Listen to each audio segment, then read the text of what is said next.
Une préparation, c'est quoi le ramadan? Les gens maintenant se préparent,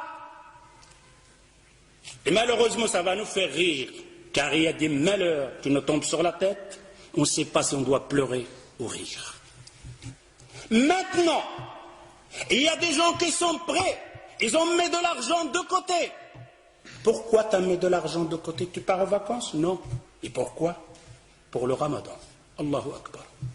Pour le ramadan, qu'est-ce qui se passe? Qu'est-ce qu'il va voir pendant le ramadan? Il va voir de la bouffe. Je m'excuse le terme, je ne vais pas manger, je vais dire manger parce que manger, si ça aurait été manger, tu n'aurais pas mis de l'argent de côté. Si tu mets de l'argent de côté plus que le mois passé, l'autre mois, il y aura la bouffe. Ça nous fait rire. Mais c'est notre vie. C'est notre vie, c'est notre monde d'adorer Allah Azza wa Jal. C'est notre vie, c'est notre religion, c'est comme ça qu'on adore Allah Azza wa Jal. Vous allez voir que c'est nous-mêmes qui font ce jour de Ramadan. Et on est fiers. On est là à dire, ah, j'ai fait le Ramadan. Oh, il n'a pas fait le Ramadan, lui. Et toi qui as fait le Ramadan, c'est comment? Hallo fukr mosso. Hallo fukr mosso. Il se prépare, il a mis de l'argent de côté pour le Ramadan. Il va manger de toutes sortes. Et si vous voulez avoir la preuve, posez la question aux boucheries dans votre quartier. Il y a un boucher ici, je m'excuse.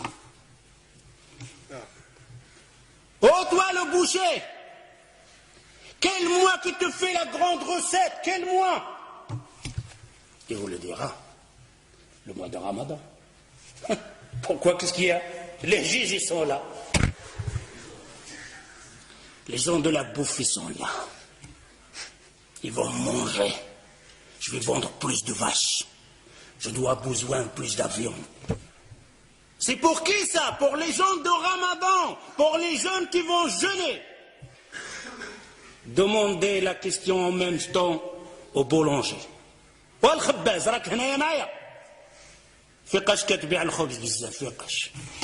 Quand tu fais une bonne recette pour vendre le pain pendant le Ramadan. D'ailleurs, le boulangerie, la boucherie, la laiterie, ils engagent des ouvriers pendant le Ramadan. Spécial pour nous. Ça, c'est le Ramadan, la préparation des musulmans. Les Sahaba, les compagnons, ils se préparaient pour le Ramadan. Ouh là là, quelle préparation avec cette préparation. D'ailleurs, le boulanger, maintenant, c'est te sort et tu vas chez la boulangerie, tu vas trouver un pain français, un pain marocain. Mais quand le Ramadan va rentrer, de toutes sortes, des pains comme ça, des plis, des choubassi, de toutes sortes, tes yeux sont là comme ça. Ils préparent pour qui ça? Pour le Ramadan. Ce n'est pas le Ramadan. J'espère que vous entendez ça, que vous allez changer. Vous allez dire, oh Ramadan, c'est fini comme on faisait avant.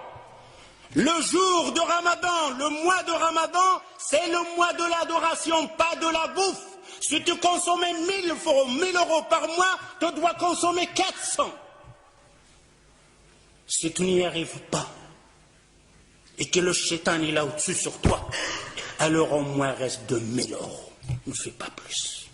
Ne fais pas plus pendant le Ramadan. Et il n'est pas permis.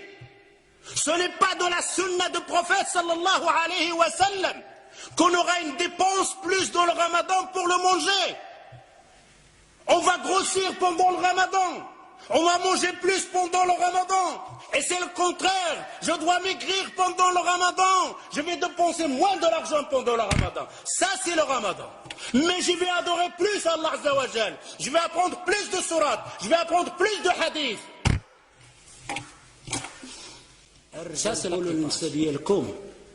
أجي الزوجة ديالي الحنونة سدي عافاك ديك الكوزينة وشوفي حفظي شي صورة ولا شوفي لاحظي ديك الفاتحة اللي كتقرا بها القرآن تقنها بالقواعد ديالها ومشي للمسجد تعلمي بعضه وتسمعي الدروس أشهر نتاع العبادة تحفظي فيها حديث جوج الأحاديث. Je dévoue les hommes. J'appelle les hommes de dire à vos épouses, à vos femmes, à vos filles, à vos sœurs de sortir pendant le Ramadan de la cuisine. Dis à vos femmes de fermer le robinet de gaz pendant le Ramadan. mon épouse, allez apprendre le Fatiha bien. Celle que tu récites que dans ta prière et tu ne sais même pas comment tu la récites. Allez apprendre une sourate en plus. Allez apprendre un hadith en plus.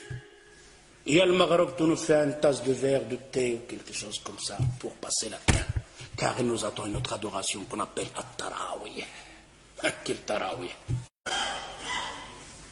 Quand il a rempli la table avec le bouffe, l'a mangé de toutes sortes.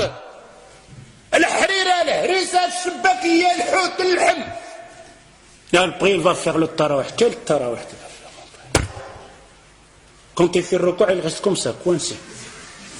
Presque debout. S'il fait un recours normal, tout le harira houd. Une femme va faire comme une femme auparavant. Son mari, il l'a massacré avec cuir, va préparer toutes sortes à manger. Pendant tout le ramadan, il ne sort pas de la cuisine. Surtout quand il avait des enfants, masha'Allah. Il doit déposer tout ça. Les enfants mangent, il est à la cuisine. Pendant le ramadan, pendant le maghreb, la femme, elle est à la cuisine, et le père et les enfants, ils mangent. Et il arrive avec les marmites. C'est quoi ça? C'est quoi ce ramadan? Alors cette femme, vous savez qu'est-ce qu'elle a fait à la fin du ramadan? Il a pris ses casseroles, il les a bien attachées, il l'a mis dans la sac de poubelle, il a dit, oh le ramadan, j'espère que tu ne reviens plus jamais. Alors, il en a marre du ramadan. C'est pour ça qu'on a certaines personnes maintenant, ils ont peur même de ramadan. Ne changez pas ça. Si vous restez toujours la même chose, alors je vous dis, on n'a rien compris au mois de Coran. Vous n'avez rien compris et on n'a rien compris au mois de Coran. J'espère en entendant ça. Ta'ahdullah Azza wa Jal. Vous faites une promesse à Allah Azza wa Jal. Finis le ramadan dans le temps.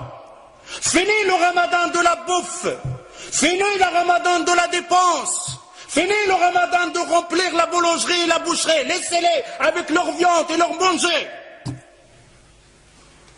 On a versé les rôles. Le mois qu'on doit dépenser, le mois on dépense le plus. Le mois qu'on doit se bagarrer, le mois on se bagarre le plus. Est-ce que le temps n'est pas venu de réfléchir un peu, de regarder ce hadith que le prophète sallallahu alayhi wa sallam, il te dit, oh toi qui as vécu un an plus que l'autre, il t'a jeûné un ramadan plus que l'autre, tu le dévances d'une distance entre la terre et le ciel. C'est la parole du prophète sallallahu alayhi wa sallam. Mais mes frères et sœurs, quel genre de ramadan? Celui qui en fait d'habitude, celui de manger, celui de passer son temps devant la télévision, celui de dire viens on va tuer le temps. Pendant le ramadan il ne prend pas un mot sale. Un mot sale, agir le waqt. Viens on va tuer le temps. Tu vas tuer le temps toi. Le temps, combien de gens l'a tué? Et personne ne pourra tuer le temps. Le temps le sait. رمضان الذي أنزل فيه القرآن هدى للناس وبينات من الهدى والفرقان